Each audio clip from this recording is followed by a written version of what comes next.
크립토토마토 인사를 전해드리고 있습니다. 오랜만에 보는 그린데이. 암호화폐 가격들이 조금씩 상승한 이런 모습들을 보여주고 있습니다. 비트코인 가격은 1355불, 그리고 도미넌스는 68.4%를 차지를 하고 있습니다. 자, 그리고 어제 화제 소식이 되었었던 사토시 정체를 밝히겠다의 첫 번째 단계가 이번에 공개가 되었습니다. 보시면은 굉장히 깁니다. 이 사토시의 정체는 설명충이었다라는 것을 알 수가 있는 그런 부분인데요. 이 굉장히 길죠. 이거 지겨워서 이거 누가 다 읽겠습니까? 그런데 다행히도 이제 한국의 어떤 기자분께서 이미 읽고 기사를 내주셨더라고요. 그래서 한번 이거 잠깐 정리된 거 보도록 하겠습니다. 자, 첫 번째 공개된 그런 부분에 의하면은 그는 우선 비트코인의 창시 배경이 1959년 유나이티드 뱅크 리미티드를 창립한 아그하 하산 아베디에 있다고 고백했다. 그는 하산 아베디는 이 은행에 27년간 근무한 나카모토의 아버지가 들려준 이야기의 주인공이라고 적었다. UBL은 파키스탄 이유의 은행으로 등극했지만 1974년 파키스탄 정부에 국유화됐다. 정부가 2002년 51%의 지분을 아부다비 그룹과 런던 베스트웨이 컨소시엄에 넘겼다.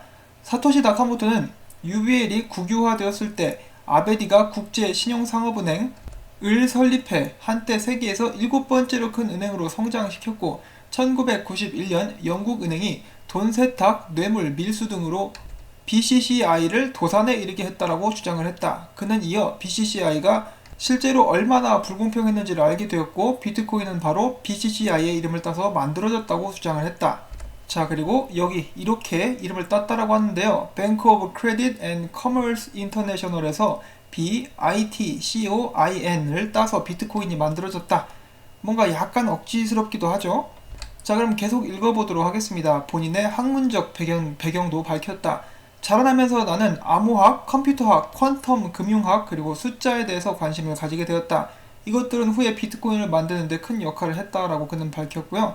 이어서 1999년과 2000년 사이에 나중에 3단계에서 공개할 대학에서 컴퓨터 과학 석사 논문을 위해서 전자화폐 회사인 디지캐시를 연구하던 초안을 제출했었다.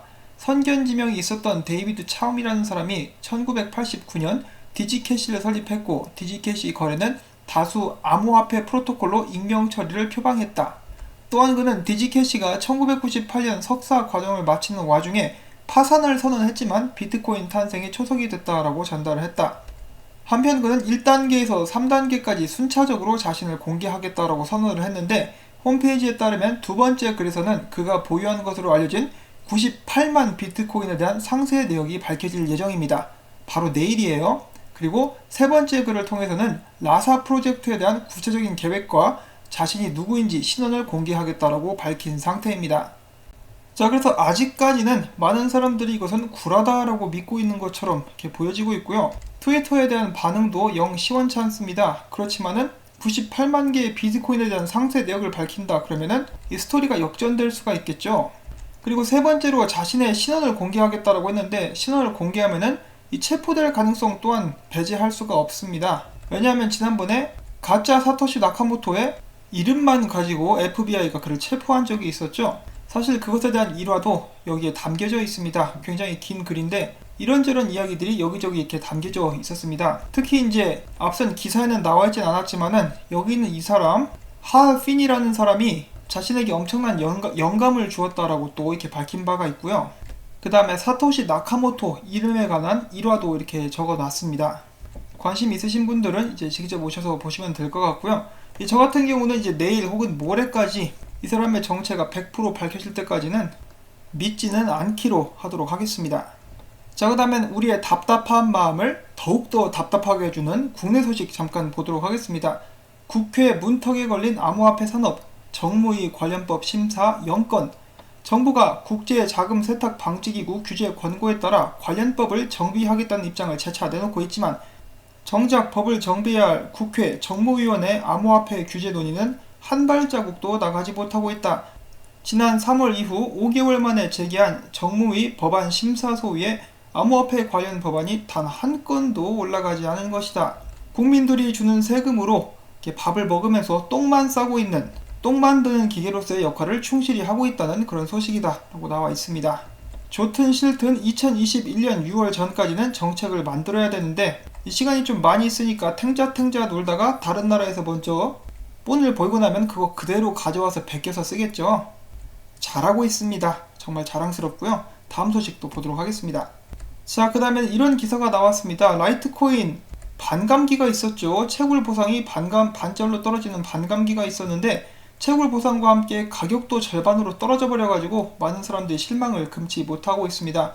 자, 그런데 한 가지 소문 도는 것이 있었죠. 제가 지금 당장 그 기사를 가져올 수는 없지만은 저도 전달을 했었던 그런 부분입니다. 8월이 되기 전에 찰리리가 그렇게 이야기를 했어요. 8월달 이 라이트코인 가격이 좀 많이 떨어질 것 같다. 시장이 좋아 보이지 않는다라고 말을 했는데 이 찰리리의 말 맞다나 정말로 라이트코인 가격이 거의 반토막이 났습니다. 이 톰리보다는 찰리리가 훨씬 더 잘 맞추는 것 같죠? 자, 아무튼 제가 방송을 시작하기 전이었죠. 2018년 2월달쯤에는 찰리리가 라이트코인이 20불대까지 떨어질 수도 있다라는 말을 남기기도 했다라고 합니다. 그때는 이미 고점에서 다 팔고 난 후였죠.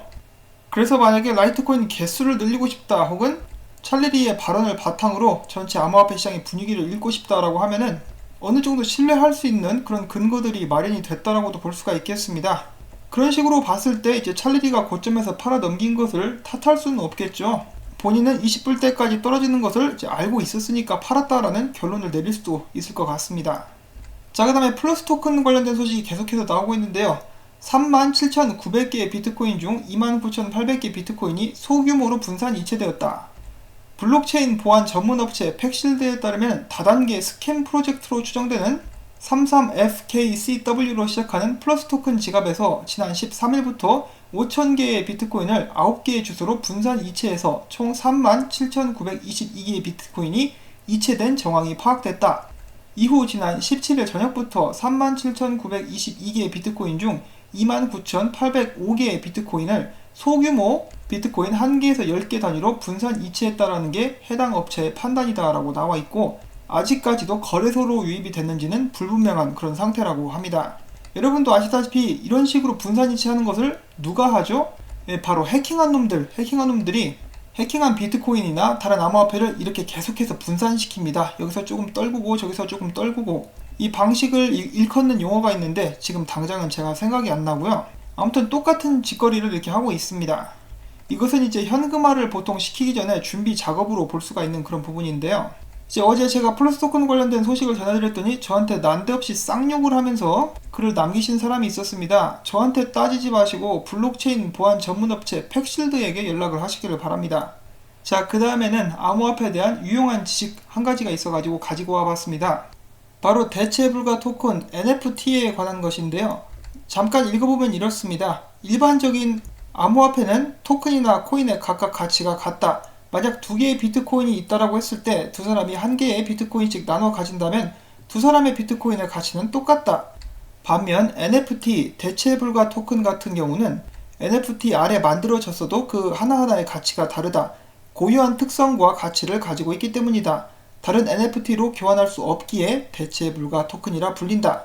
예를 들어 크립토 키티를 보면은 이 고양이들이 각각 제각각이죠. 그래서 모든 고양이들이 다른 성질을 가질 수 있도록 각각의 고양이 한 마리 한 마리가 NFT 위에 이렇게 만들어지게 된 것입니다. 그리고 또한 대한민국 같은 경우도 이미 개발에 들어간 그런 부분인데요. 카카오 클레이튼 기반의 클레이튼 나이츠도 이와 같은 성질을 가지고 있습니다. 한마디로 게임 산업에서 앞으로 나만의 아이템, 나만의 장비를 만들 수 있다는 것이 가능해진다라는 것이죠. 그 외에도 가상현실 세계가 실사화된다라면은 이 MBT 토큰의 사용처는 더욱더 늘어나게 될 수 있을 것이다 라고 저희가 생각을 해볼 수가 있겠습니다. 자, 그 다음엔 오미세고 관련된 재탕 소식이 한 가지가 나왔는데요. 오미세고가 태국의 버거킹과 파트너십을 맺고 오미세고의 이 원래 수트를 태국 버거킹 매장에서 사용할 수 있게 되었다는 그런 소식입니다. 이를 통해서 더욱더 확실한 로열티 프로그램 지원이 가능해졌다. 그리고 또한 오미세고와 신한카드의 개념증명 테스트에 대해서도 이 기사는 언급을 하고 있습니다. 그 다음엔 온톨로지 관련된 소식입니다. 온톨로지가 디파이 서비스 중에 4곳의 서비스 제공자들과 함께 파트너십을 맺었다라는 소식이 나왔습니다. 디파이는 Decentralized Finance의 약자이고요. 온톨로지가 서비스 파트너십을 맺은 제공자들은 바벨 파이낸스, 랜드체인, 파운튼 파이낸셜, HOX 등등이 있습니다. 관심 있으신 분들은 여기에 대해서 좀 조사를 해보시면 좋겠죠.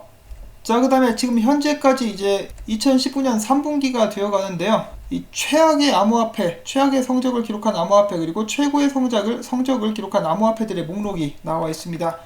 2019년이 아직 끝나진 않았어요. 그런데 아직까지 최악의 성적을 기록한 암호화폐는 스텔라 루멘, 2위는 아이오타, 3위는 XRP, 4위는 트론입니다.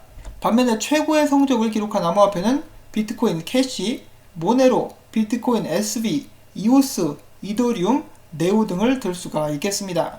자, 한 달 전까지만 해도 이 라이트코인이 여기에 목록에 낄 수가 있었는데 최근에 큰 하락으로 목록에서 빠져나갔죠.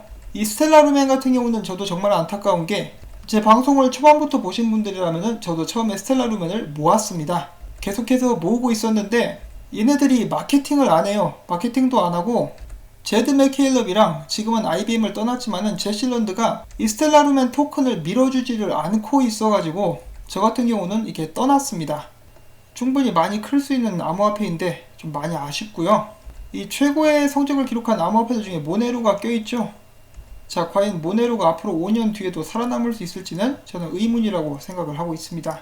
자, 그 다음엔 리브라에 관련된 소식을 한 가지 가지고 와봤습니다. 미국 의원들이 수일 내에 리브라 협회가 소재한 스위스에 방문해서 페이스북 코인 리브라에 관련 문제를 논의할 전망입니다. 미국의 6명의 의원은 스위스 연방정보보호위원회와 회의할 예정이며 리브라의 부정적인 의견을 피력해 왔었던 맥신 워터스 미 하원 금융서비스위원회 위원장이 회의를 주도할 계획입니다. 맥신 워터스는 앞서서 페이스북은 이미 너무 크고 강력하며 개인정보를 보호하기는커녕 이용자들의 데이터를 무단으로 사용했다. 우리는 페이스북이 감시를 받지 않은 채 리스키한 위험한 새 암호화폐를 발행하는 것을 허용할 수 없다며 리브라 프로젝트를 잠정 중단할 것을 요청한 바가 있습니다. 자, 일단 어떻게 될지 지켜보도록 하겠는데 리브라에 대해서 압박을 가하는 것은 미국뿐만이 아닙니다. 세계 여러 나라들이 정말 리브라를 탐탁치 않아 하고 있기 때문에 이런 부분들은 리브라에 관한 것은 이제 앞으로 제대로 결정이 나올 때까지는 알 수가 없다라고 또 생각을 할 수가 있겠고요. 과연 2020년도에 발행이 될지도 미지수입니다. 자, 그 다음에 미국 전 대통령 후보였었던 론 폴이 CNBC에 나와서 나는 암호화폐와 블록체인을 정말 좋아한다. 왜냐면은 나는 경쟁력 있는 화폐가 좋다라고 생각을 하고 그에 대해서 규제는 적을수록 또 좋은 것 같다. 다만 이제 미래의 암호화폐에 대해서는 어떤 일이 벌어질지 전혀 모르겠지만은 단 한 가지 규칙은 꼭 지켜져야 한다. 사기치지 말 것이라고 이야기를 했습니다. 이 사람이 대통령이 됐었으면 대박이겠죠. 비트코인이 하늘을 날고 있을지도 모르는 일입니다. 그리고 이 사람은 역사 속에서 비트코인 대통령으로 기억이 될 수가 있었을 것 같습니다. 자, 내년 미국 대선 어떤 식으로 흘러갈지 지켜봐야겠는데 많은 미국 대통령 후보가 암호화폐에 대해서 우호적인 입장을 취하고 있는 것을 봤을 때 일단 좀 기대를 해봐도 괜찮지 않을까 하는 그런 생각도 해봅니다. 암호화폐 전문 미디어 데일리 호들이 올해 비트코인 샤프지수란 것은 위험 자산에 투자해서 얻은 초과 수익의 정도를 나타내는 것인데 이 비트코인 샤프지수가 3.0을 넘어서며 감소한 위험 대비 수익률이 높다라고 전달을 했습니다. 반면 채권, 신흥시장 외환거래 등은 샤프지수가 마이너스대였으며 금은 최근 랠리로 1.3 수준을 회복했습니다. 비트코인 샤프지수는 지난 4년간 꾸준히 2.0을 웃돌았고요. 샤프지수가 1.0을 웃돌면 투자 가능, 2.0을 웃돌면 매우 저음, 그리고 3.0을 웃돌면 탁월, 1.0 아래를 밑돌면은 투자하기 부적절이다라고 하는데 최근에 비트코인은 3.0 탁월을 의미한다라고 밝혔습니다. 최근에 이제 비트코인 캐시의 우두머리라고 할 수 있는 로저버가 비트코인을 까는 이렇게 발언을 했습니다. 비트코인은 느리고 비싸며 신뢰할 수 없다. 여기에 대해서 비인 크립토가 비트코인 해시레이트가 매우 높은 수준인데도 불구하고 비트코인 mem풀, 컨펌 상태의 트랜잭션들이 저장되는 공간에 미승인 트랜잭션의 숫자는 적은 수준이다 라고 밝혔습니다. 자, 이 비트코인 캐시도 이제 사실은 성능만으로 봤을 때 그렇게까지 뛰어나지는 않죠. 로저버 같은 경우는 얼마 전에 비트코인 찬양론자인 톰 베이스와 내기를 했습니다. 비트코인 성능에 관한 내기를 했는데 로저버가 졌고 그래서 벌금으로 이제 $10,000을 잃은 그런 일이 있었습니다. 자, 그 다음에는 오늘 같은 경우는 이제 미국 기준으로 일요일이죠. 그래서 아마 많은 트레이더들이 이제 편히 집에서 쉬고 있는 것은 아닌가 하는 생각이 드는데 이제 오늘은 이 분석가 유비 유비 관우 장비 그 유비가 아니고 유비인데요. 나름 유명한 분석가죠. 올린 차트 분석 한번 보도록 하겠습니다. 비트코인이 1380불 이상까지 상승을 했으나 이 만불에서 반등을 한 것 중에 올라온 것들 중에서는 가장 낮은 볼륨을 기록을 하고 있다.